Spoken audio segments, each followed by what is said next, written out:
Inflation is driving soaring property prices. Let's have a look. Hello everyone, Florian.Heise here, and welcome to another episode of HeiseSays. Grab your stein of coffee. Let's have a look at this article from realestate.com.au, originally from the Daily Telegraph. Property investor Nathan Birch says inflation is the real reason behind soaring property prices. Now, before we jump through this, let's just have a look at the, first we'll jump over to the ABS. And we can see here inflation is sitting at 0.9%, or the consumer price index is sitting at 0.9%. And we'll jump over here and have a look at this section from their FAQ. So what role does housing play in CPI? So, does the ABS include housing in the CPI /and/or cost or living cost indexes?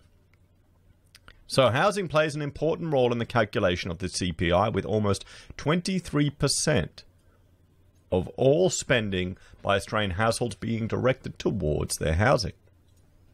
This data, sourced from the Household Expenditure Survey and other ABS sources, including the national accounts. Almost 8% of all household spending is directed towards the purchase of a new dwelling, while rent attracts around 7% of total spending by households. Maintenance and property charges and utilities, including electricity, gas and water, account for almost 8% of household spending. Of note, and here it is, here's the big one, land is excluded from the calculation of Australian CPI. So land can get more and more expensive, but it's never going to be included in CPI. This approach aligns with the primary purpose of the CPI as a macroeconomic indicator, as the purchase of land is considered an investment rather than consumption. So it's considered an investment. You're not consuming the land. And international statistical standards. Land and the dwelling for both new and established housing are included in the calculation of the ABS Selected Living Cost Index, the SLCI.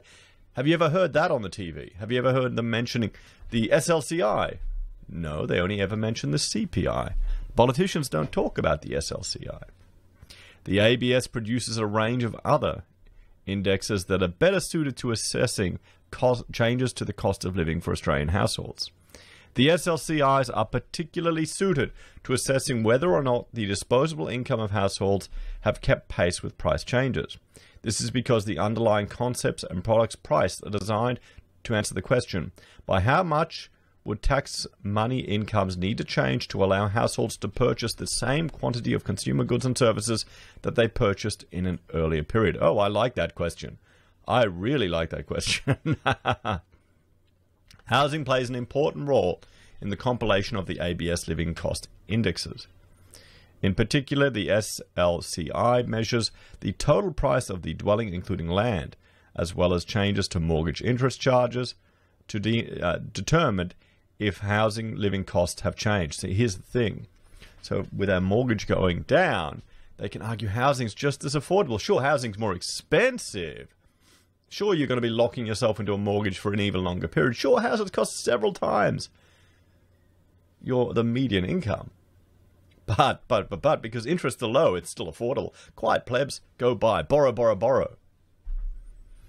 So they're the most appropriate measures to determine if the cost of living of Australian households have changed over time. So we need to keep this in mind whenever we're talking about CPI. CPI shouldn't even be discussed, really. What's more important? It should be the SLCI, shouldn't it? And why isn't that? Why isn't that on here, on the front page? Let's have a look if I can. SLCI, let's see if I can find it. 2017, where it should be. It should be on the front page, shouldn't it? Funny that. Yeah, well, I think intuitively we all know where that's sitting. So let's have a look at this property investor's take on it. Because my concern is, with all of the government stimulus, with just more money flooding into the economy, that it's driving up housing. With all the state level support, the government level support, guarantees for mortgages, mortgage holidays, JobKeeper, Job Seeker, and you get the candle-on effect manifesting in property, because that's what Aussies do. We get into property. So the government's decision to print more money and drop interest rates has been the real driver of the latest boom in property prices, according to a Sydney property investor with over 200 houses in his portfolio. Buy invested buyers agency founder Nathan Birch, said it was a myth that prices were skyrocketing because homes were becoming more valuable, and recent price rises were instead the result of money simply losing its value. People think I'm crazy, but the money is losing value because the RBA keeps printing lots of it for people to spend, he said. Does anyone watching think he's crazy? It seems like a pretty reasonable assumption. But a lot of people don't realize, a lot of people think money's still backed by gold. People think that. They don't have any idea. They don't realize how much power the Reserve Bank has to just take away our spending capacity in an instant. I wonder if people would put up with it if they did. Yeah, they probably would.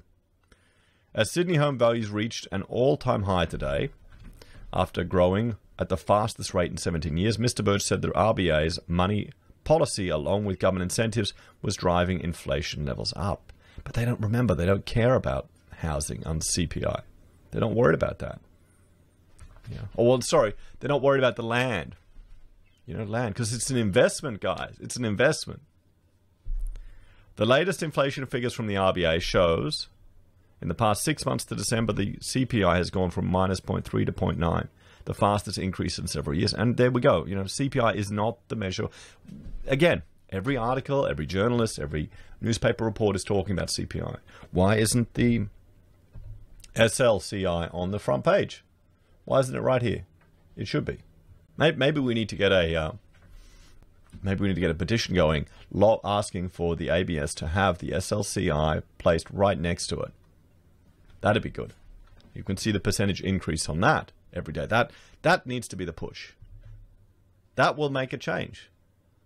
Of course, well, we want to advocate for a change in the Overton window to have more sensible policy. I think that would be a good start.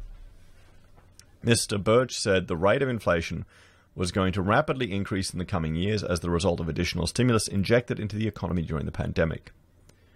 We're about to see 50 years' worth of inflation happen in the next 5 years, he said. This will see people not able to afford food, as everything will have become way too expensive. The property investor said inflation had been affecting the property market for the past several decades. He added his parents paid $13,000 for a house in Western Sydney 50 years ago, and it is now worth $1.5 million. The margin in getting a loan was thin back then, but they made it work with my father's $2,000 salary, he said. Inflation has gone up so much, we now need both parents to work to afford a home, when previously you could live off one income. I mean, he's right. He's right. It's a luxury to have one person working. We are able to do it. I mean, Rachel still works in the business, but only when we really need her. But she's primarily working from home. But it's because we've kind of set up our life to do it. And, well, we've drastically cut our costs. We really have. And we're doing schooling our own way. We're doing all things differently. But it's kind of been a journey here. And you'll see other people in the homeschooling community or distance ed community in particular, they just make sacrifices to have one partner at home. Your quality of life goes down. I'd say it's worth it, frankly, because it's quite enjoyable actually spending time with your kids. But not everyone has that luxury. Or not everyone is brave enough to even think about it. I wonder if some will now because of the lockdowns. Maybe. Mr. Birch said the RBA printed money to stimulate the economy. It may have increased salaries, but it also sent the price of everything through the roof. But not everyone has agreed with Mr. Birch's take on the market. Housing Industry Association economist Angela Lillicrap said inflation did play a role in the home value growth, but it was not the primary factor. Inflation is the... inflation... Okay. Well, no, is she defining inflation correctly as an increase in money supply, not the price? Because then she probably is. Ms. Lillicrap said supply and demand was having a more pronounced impact. At the moment, we're seeing a shortage of stock, not able to meet all of the buyers out there, she said. Ms. Lillicrap added, it was difficult to predict the moment whether inflation would continue to increase or stabilize this year. The last few quarters, there have been a number of strong pulls that have affected inflation. such as government's childcare incentive during the pandemic. Yeah, I mean, that's just utterly BS, guys. The fact that influenced inflation. It was a temporary, tiny one-off thing that only affected a small portion of people. Strong house prices may have an impact on inflation levels, but it's anyone's guess as to how much we will see inflation increase or continue to stabilize this year. They're just, well, I can tell you, inflation traditionally, the traditional definition, forget this BS about price increases, it's to do with money supply. The RBA has said it's going to intervene as much as it needs to keep the 3-year bond yield at 0.1%. So there you go. Inflation has no cap. We now have the potential for infinite QE here in Australia, everyone. Congratulations. We're just like the rest of the world. The last few quarters has been a number of strong pulls that have affected inflation rates, such as government. Okay, childcare. Yep. So there we have it, everyone. There we have it. So honestly, you know, Nathan, I think he's on the money there.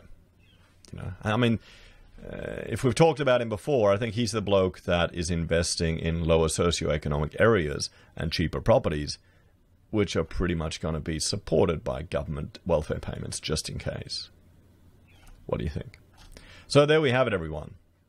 Remember, buying that land, if your house is sitting on, that's an investment. It doesn't matter about inflation. And really, you know, CPI needs to change. We need to get we need to get right next to it the actual SLCI. What do you think?